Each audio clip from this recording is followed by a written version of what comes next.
नमस्कार, TV 27 news के इस खास कार्यक्रम शुद्ध सियासत में आपका स्वागत है। मैं हूं आपके साथ आलोक द्विवेदी।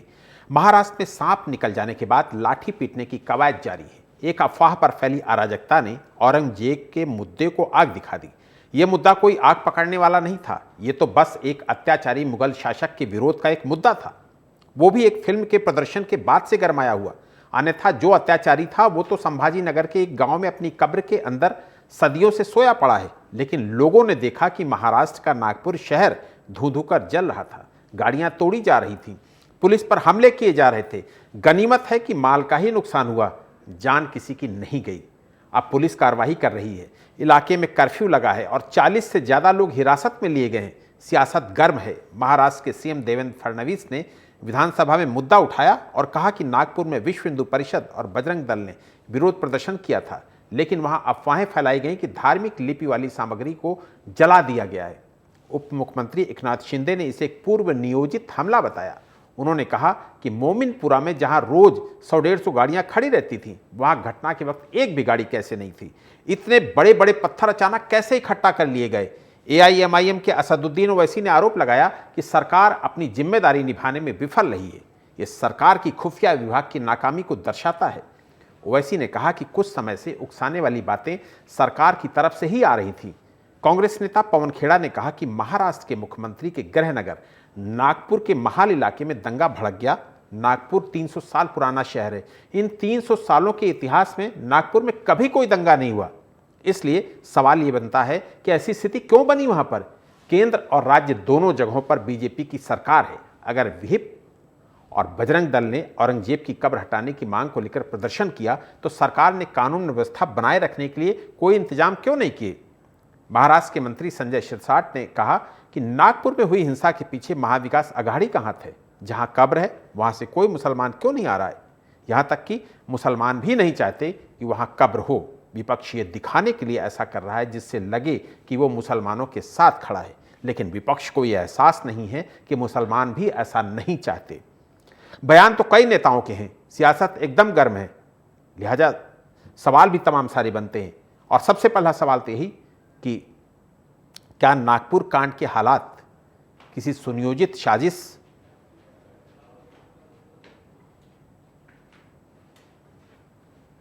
की तरफ इशारा नहीं कर रहे हैं?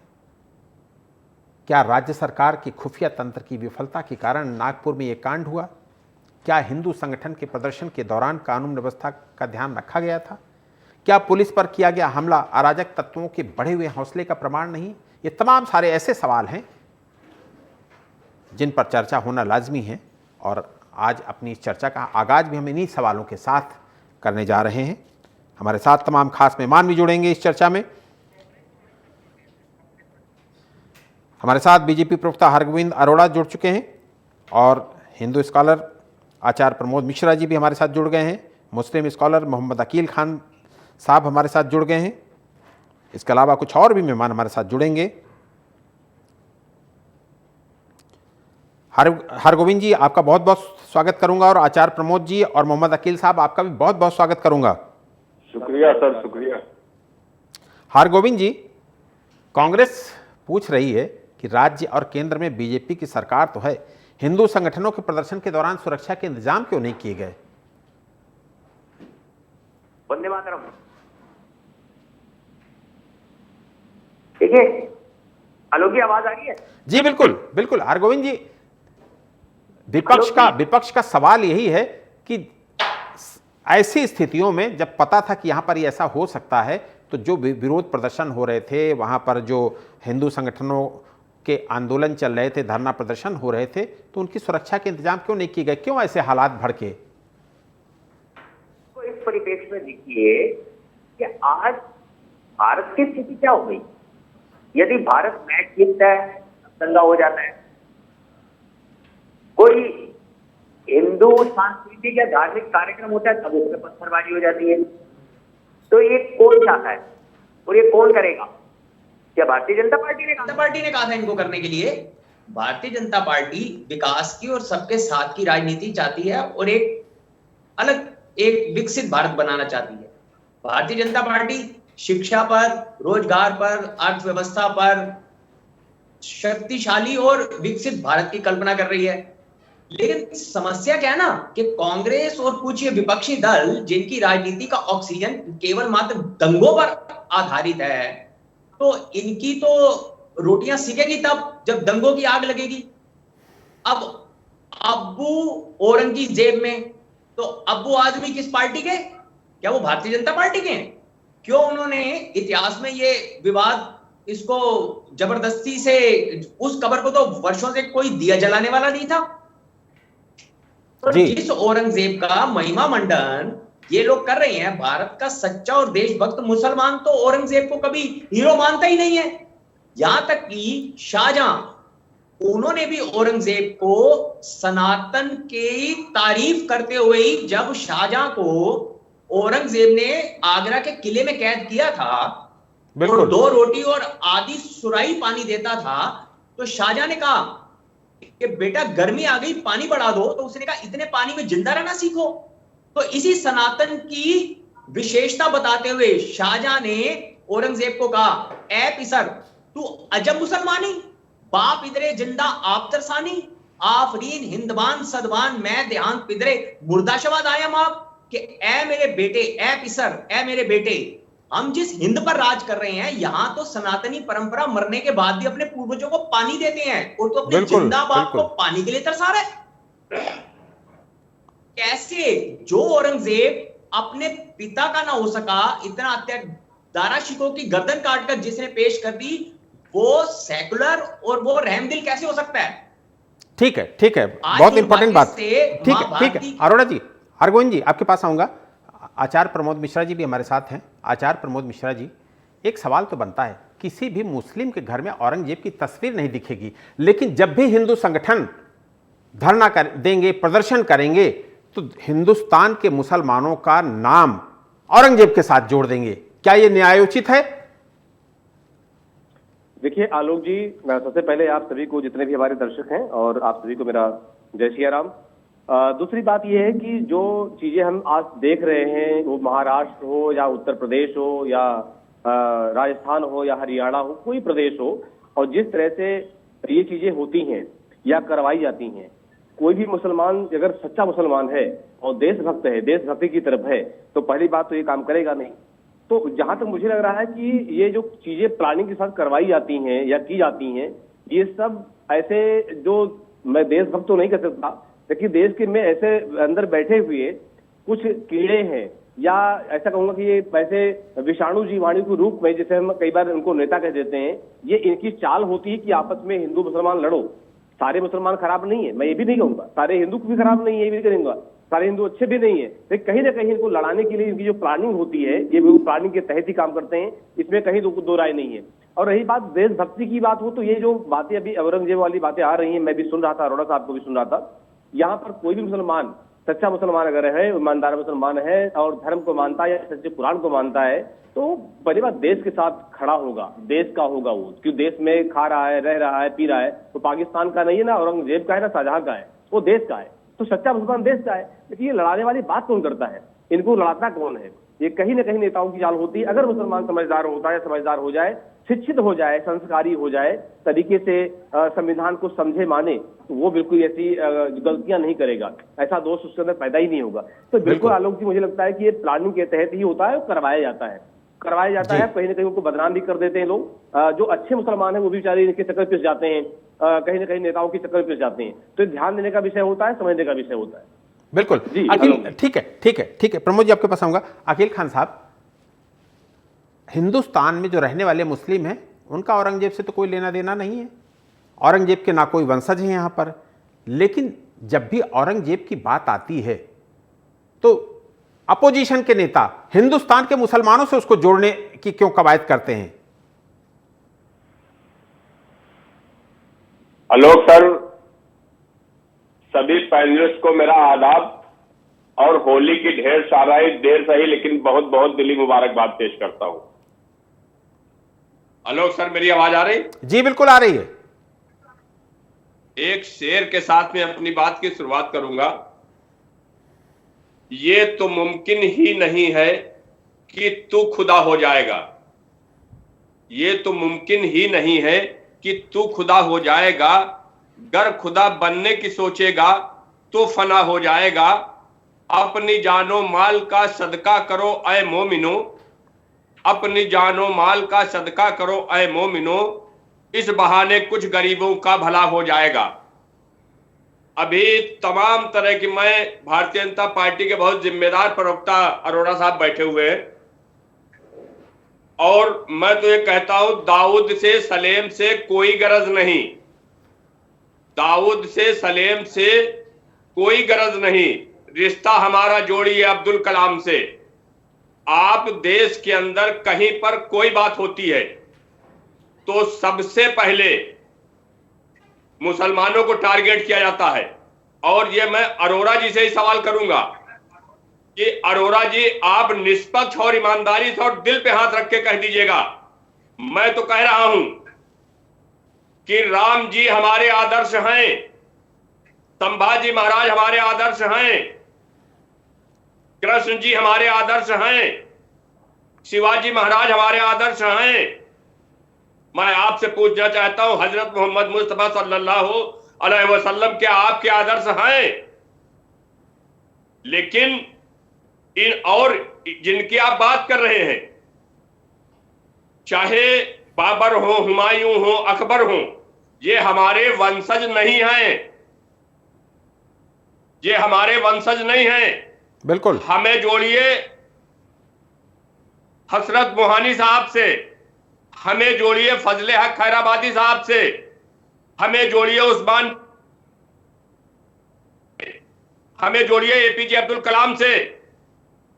और जिस तरीके की बात है, और मैं भारतीय जनता पार्टी के बड़े विद्वान प्रवक्ता बैठे हुए हैं, मैं देश का एक भी मुसलमान आप कहीं पर दिखा दिए किसी के घर में जो औरंगजेब की तस्वीर लगाए हो। औरंगजेब हमारे नहीं है, ना मैं मुगलों का वंशज हूं, लेकिन हर बात कहीं पर आएगी तो सीधे सीधे भारतीय जनता पार्टी, आरएसएस के लोग, बजरंग दल के लोग मुसलमानों को टारगेट करेंगे। अरे नीतीश राणे पे जुबान पे लगाम कबाब लगाएंगे जो ये आग लगाने काम करते हैं। गिरिराज महाराज जी की जुबान पे आप लगाम कब लगाएंगे?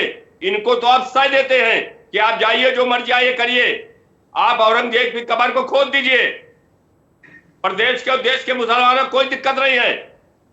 बिल्कुल, लेकिन ठीक है, आप जिस ठीक है, तरीके से ठीक है। शरीयत अकील की खान बात साहब, पे अकील खान साहब, आपने बहुत सारे सवाल हरगोविंद अरोड़ा जी के लिए खड़े कर दिए हैं। बारी बारी से इसका जवाब भी ले लेते हैं। हरगोविंद अरोड़ा जी, देश के जो मुस्लिम हैं उनको औरंगजेब के साथ क्यों जोड़ा जाता है, उनको बाबर के साथ क्यों जोड़ा जाता है? अकील खान साहब का तहे दिल से अभिनंदन करता हूं कि ऐसे ही तो सच्चे मुसलमान हैं जो हिंदुस्तान बचा हुआ है। वीर अब्दुल हमीद, एपीजे अब्दुल कलाम साहब ऐसे ही तो आपके आदर्श हैं और होने चाहिए। यही तो उन दंगाइयों को समझाया जाता है कि देश का इतिहास तो पढ़ ले सभी, चाहे वो हिंदू का बच्चा हो चाहे वो मुसलमान का बच्चा हो। वो स्कूल में जाएगा, शिक्षा हासिल करेगा, इतिहास पढ़ेगा तो उसको गर्व होगा कि मैं उस मातृभूमि में पैदा हूं जहां शूरवीरों की रही। और खान साहब, अकील खान साहब, आपका साधुवाद कि आपने कहा कि औरंगजेब आपके वंशज नहीं है।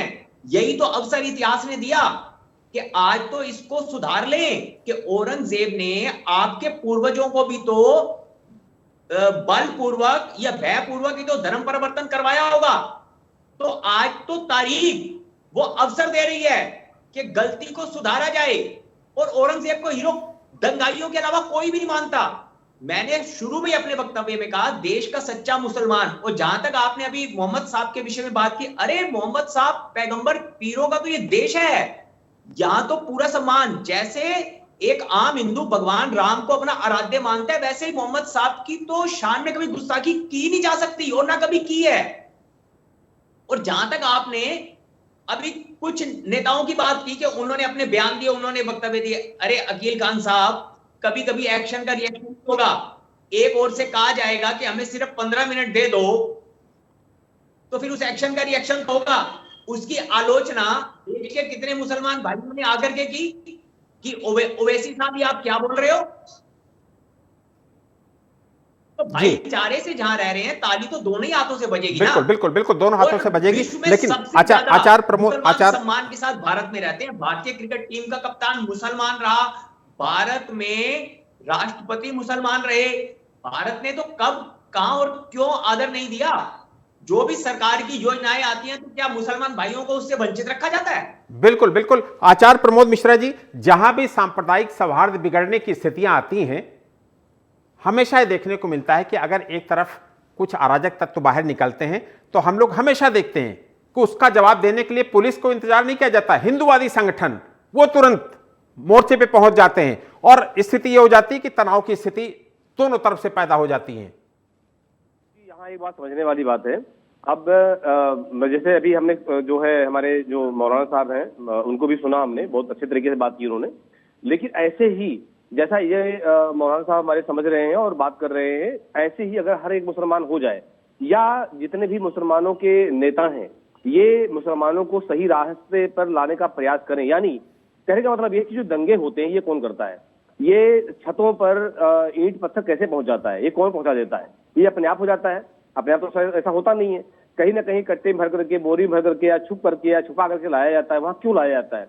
क्या जरूरत है उसकी, और क्यों लाया गया? क्या और तरीके, क्या कोई हर चीजें बात से नहीं हो सकती? बात करके भी तो काम हो सकता है। मान लीजिए कोई मन में भड़ास है या मन में कोई दिक्कत आपकी हो रही है तो उससे भी सकता है। तो ऐसा क्यों होता है? तो कहीं ना कहीं जितने भी मुस्लिम नेता हैं या जो बड़े लोग हैं इस तरह के, कहते हैं कि भाई मुसलमान हमारे हैं, हम भी कहते हैं हमारे हैं, लेकिन जो विशेष रूप से कहते हैं हमारे, तो वो ऐसा शिक्षा क्यों देते हैं? उनको ऐसा संस्कार क्यों देते हैं कि आप ये काम करो? तो जो भड़कने वाली बात होती है, कहीं ना कहीं आपने कहा कि बजरंग दल वाले क्यों पहुंच जाते हैं, आरएसएस क्यों पहुंच जाता है, अरे भाई ना पहुंचे तो क्या करें? उसको क्या, उस घटना को मतलब जो मर रहा है उसको मरने दें, बचाने का प्रयास ना करें, उनको रोके ना, डांटे ना, जो गलतियां कर रहे हैं उनको रोका ना जाए। तो रोकने का भी जरूरी होता है। अगर नहीं रोका गया तो चीजें बढ़ेंगी। जो मौत होती है या कहीं मार दिया जाता है, दंगा फैला दिया है तो फैलेगा। तो रोकना भी जरूरी है। तो मेरे ख्याल से वहां तो जरूरी होता है कि वहां उनको पहुंचना जरूरी होता है। अगर पहुंचेंगे नहीं तो चीजें रुकेंगे नहीं, चीजें बढ़ती रहेंगी। तो मुझे लगता है कि मुस्लिम नेताओं को या जो उनके श्रेष्ठ ज्येष्ठ लोग हैं, समझदार लोग, उनको समझाना चाहिए भाई ऐसा काम मत करो, क्यों कर रहे हो? और ये चीजें आज से नहीं चल रही हैं। आप कश्मीर को देख लीजिए, पाकिस्तान को देख लीजिए, बांग्लादेश को देख लीजिए। अब भारत में तो हम आए दिन हर महीने कुछ न कुछ ऐसा होता रहता है, जिस पर चर्चा हमारी आज महाराष्ट्र पर हो रही है, अभी चर्चा संभल पर हो रही थी। तो ऐसा क्यों करना पड़ता है भाई? क्या जरूरत है? क्या उसको बातों से तो किया जा सकता है, समझा के समझ के भी, बैठ करके भी किया जा सकता है। तो यहाँ कोई हर चीज जरूरी है कि हाँ वो ईंट से पत्थरों से उसका मतलब जो उसका जो है उपाय किया जाए, उसका निदान किया जाए। तो ये मुझे लगता है कि जरूरत है और समझने की जरूरत है। जो मुस्लिम नेता है या बड़े नेता है या समझदार लोग हैं, इनको मुसलमानों को समझाना चाहिए कि भैया ऐसा मत करो, समझदार हो, पढ़े लिखे हो, पढ़ लिख रहे हो, 2025 में चल रहे हो, 1980 में नहीं हो, 1947 में नहीं हो।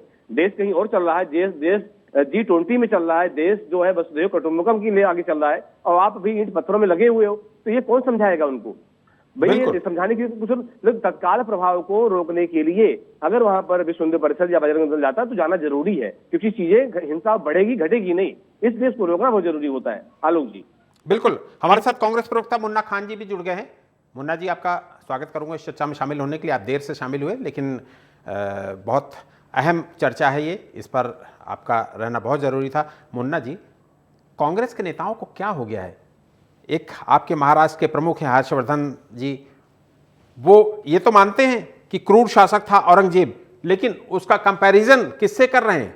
वहाँ के सीएम के साथ। इस तरीके के बयान देने से निश्चित रूप से हालात तो बिगड़ेंगे ही, और जब हालात बिगड़ते हैं और आप पर तुष्टीकरण का आरोप लगता है तो फिर आप उससे बचने की कोशिश करते हैं। जी, मैं ये कह रहा हूँ कि वो उनका व्यक्तिगत बयान हो सकता है, पार्टी लाइन का बयान नहीं है। दूसरी बात मैं आपको बता दूं, वो क्रूर शासक था, ये देश और दुनिया को पता है। सवाल औरंगजेब के मसले पे अभी बहस का नहीं है। सवाल है कि नागपुर किस तरीके से जला, नागपुर जलाने के पीछे किसका हाथ है। और वो नागपुर शहर जो महाराष्ट्र में जाना जाता है, और महाराष्ट्र में नागपुर एक जगह जो वो एक अहमियत रखती है, जहाँ पे आरएसएस का मुख्यालय भी है, जहाँ से प्रदेश के मुख्यमंत्री चुन करके आते। उस जगह पे दंगे भड़क जाना, भड़का देना या साजिशों में शामिल हो जाना, मैं पूछता हूँ सरकार की फेलियर है या नहीं है? जहाँ पे लगभग 70% लोग वहाँ से जुड़े, आरएसएस के विचारधारा से जुड़े, बाकी जो लोग बचे वो कम्युनिटी, मुस्लिम कम्युनिटी से आते, तो दंगा होने का तो सवाल ही नहीं। मैं समझ सकता हूँ, आपको कह सकता हूँ कि कहीं ना कहीं आरएसएस के द्वारा, आरएसएस के ही लोग थे जो पत्थरबाज थे, जिन्होंने असलाह लाया, बारूद लाया, जिन्होंने डीसी पे हमला किया, कई पुलिस वाले को जख्मी किए, जिन्होंने लाइया चलाई। तो ये कोई और, ये आरएसएस के ही आदमी है और सोची समझी रणनीति के तहत ये दंगे को ठीक है, ठीक है। अगर नहीं, अगर कोई दूसरा व्यक्ति है, अगर कोई नागपुर का व्यक्ति है, अगर कोई मुस्लिम है, तो सरकार को भनक नहीं लगी इतने बड़े शहर कि किस तरीके से यहाँ उपद्रव मचाने वाले हैं। बिल्कुल ठीक है। मुन्ना जी आपके पास आऊंगा। हरगोविंद जी, 300 साल के इतिहास में पहली बार नागपुर में दंगा होता है। आप पर आरोप लगता है कि आपको 80-20 की पॉलिटिक्स से फायदा होता है, इसलिए वहां पर ऐसे हालात पैदा कर दिए गए। और ये सीधे सीधे मुन्ना खान जी का आरोप आपके सामने भी है और आप भी उनकी बात सुन रहे होंगे, और ये कहा जा रहा है कि उसमें आप लोगों का बहुत बड़ा रोल है। देखिए, मुन्ना खान जी की जो पार्टी है, उसने, कांग्रेस ने देश में सबसे लंबे समय शासन किया और सबसे अधिक दंगे इनके जो शासनकाल में हुए। इनकी राजनीति का ऑक्सीजन तो दंगे हैं, और अल्पसंख्यकों को भड़काकर दंगे करवाने का और ऐसा वातावरण तो कांग्रेस पैदा करे। और एक तो चोरी, ऊपर से सीना जोरी, इल्जाम भारतीय जनता पार्टी और संघ पर। क्यों? क्या भारतीय जनता पार्टी देश में अशांति चाहेगी? जबकि प्रदेश में और केंद्र में भारतीय जनता पार्टी का शासन है। क्या भारतीय जनता पार्टी ने अपने किसी योजना में, अपने विकास कार्यों में कभी हिंदू और मुसलमान में भेदभाव किया? किसी नागरिक में भेदभाव किया? एक शांत वातावरण देश में पिछले 12 वर्षों से बेहतरीन वातावरण है। ना आतंकवाद है, ना नक्सलवाद है, ना भ्रष्टाचार है। तो ये कांग्रेस से बर्दाश्त नहीं हो रहा, करने के लिए इनके पास कोई काम नहीं। तो ये लोगों को भड़काकर, चंद लोगों को भड़काकर और पूरी मुस्लिम कौम को ये बदनाम कर रहे हैं। तो मेरा मुस्लिम भाइयों से भी निवेदन है कि वो खुलकर कांग्रेस के विरोध में आए ना। इतने साल से इन्होंने इनका तुष्टीकरण किया, तो इनको क्या दिया? इनको तमगा दिया दंगाइयों का, और फिर वो क्या इस कांग्रेस का साथ देंगे? बिल्कुल ठीक है। मुन्ना खान साहब, आप ठीक है, ठीक है। हरगोविंद जी, ठीक है। हरगोविंद जी आपके पास आऊंगा। तो आप हरगोविंद जी, आप आपकी बात कंप्लीट हो गई, समझ भी लिया होगा मुन्ना जी ने। एक अकील खान साहब से सवाल लेता हूं। अकील खान साहब, हिंदुस्तान में अभी हम लोग बार बार चर्चा कर रहे हैं कि किसी भी मुस्लिम के यहाँ औरंगजेब की तस्वीर नहीं होती। उसी तरीके से जो हिंदुस्तानी ईसाई हैं वो भी कभी भी, चाहे वो डायर हो, डलहौजी हो, क्लाइव हो, उसकी कब्र पर ना तो फूल चढ़ाने जाते हैं, ना चादर चढ़ाने जाते हैं। तो क्या जो अबू आजमी जैसे सियासतदार है, क्या उनके एक तरीके से बयानों ने इतना बड़ा रूप ले ली, ये रूप तैयार किया जिससे कि एक बार क्वेश्चन मार्क मुस्लिम समुदाय, मुस्लिम कम्युनिटी पर खड़ा हो जाता है? आलोक सर, एक बात ये आप बताइए, ये इतिहास लिखने वाले कौन लोग थे? ये इतिहासकार जो हैं, और मैं तो आपके चैनल में बड़ी जिम्मेदारी से एक बात कह सकता हूं, आज इस दुनिया के अंदर न बाबर है, न हुमायूं है, न अकबर है, न औरंगजेब हैं। इनकी चर्चा लोग क्यों करते हैं? इनकी चर्चा लोग क्यों कर रहे हैं?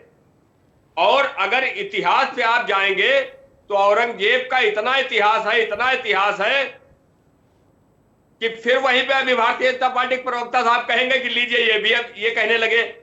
मैं कह रहा हूं, जो आज इस दुनिया के अंदर नहीं है उस इंसान की कोई बात नहीं होना चाहिए। और अगर शासक वो क्रूर था, मैं आपके चरण बड़ी जिम्मेदारी मान रहा हूं, लेकिन इन्हीं के जैसे लोगों ने उनको सपोर्ट कर रहे थे, उनके यहां पानी भर रहे थे, वही कत्लेआम करने को उनसे वही करवाते थे। यही लोग हैं और यही भारतीय जनता पार्टी है जो पानी वाले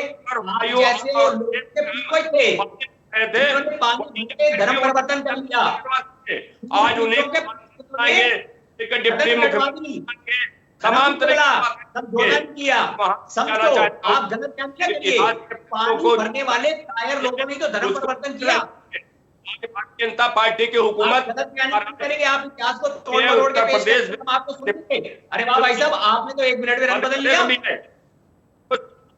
चाहिए आज इनको रोजगार की बात करनी चाहिए, आज इनको तालीम की बात करनी चाहिए। इस पे ये बात नहीं करेंगे क्योंकि बात तो हिंदू और मुसलमान में स्कूल भेज पूरी तरीके से लाभ मिलता है। अभी स्कूल भेजिए ताकि वो मरना सीखें। किसकी वहां सरकार है? ये आरएसएस के और हिंदू परिषद के लोग वहां क्यों गए? तो पेश करोगे आप रखा है लाइन ऑर्डर का। लाइन ऑर्डर अगर कोई खराब करता है तो भारतीय जनता पार्टी के वालों ने पानी भरने वालों ने ही आज उसको हीरो बनाया है। पानी भरने वालों ने वो हीरो था, हमारा तब था ना, वो आज हीरो है। कुछ नहीं बिगड़ेगा, उल्टा ही मुसलमानों को ही टांगा जाएगा। इस वजह से ये मनबढ़ती की बात करते हैं, इस वजह से लाइन ऑर्डर खराब होता है। और ताली एक हाथ से नहीं बजती है। केवल जिन छतों से पत्थर आते हैं ना, वहां से लॉ एंड ऑर्डर खराब होता है। थोड़ा क्योंकि छत पे आपको कांटा भी नहीं मिलेगा। पत्थर ठीक होना है, ठीक है, ठीक है, ठीक है। वक्त हमें इतने की इजाजत देता है। आप लोगों का शुक्रिया करूंगा। हरगोविंद जी आपका शुक्रिया करूंगा। मुन्ना जी आपका भी बहुत बहुत शुक्रिया करूंगा। आचार्य प्रमोद जी और मोहम्मद अकील खान साहब आपका भी बहुत बहुत शुक्रिया करूंगा। औरंगजेब की सेना के एक हिंदू सिपाही भीमसेन सक्सेना ने अपनी आत्मकथा तारीख़ दिलकुशा में लिखा है कि औरंगजेब के पास किसी चीज़ की कमी नहीं थी, फिर भी वो किलों को जीतने के लिए ललायत रहा करता था।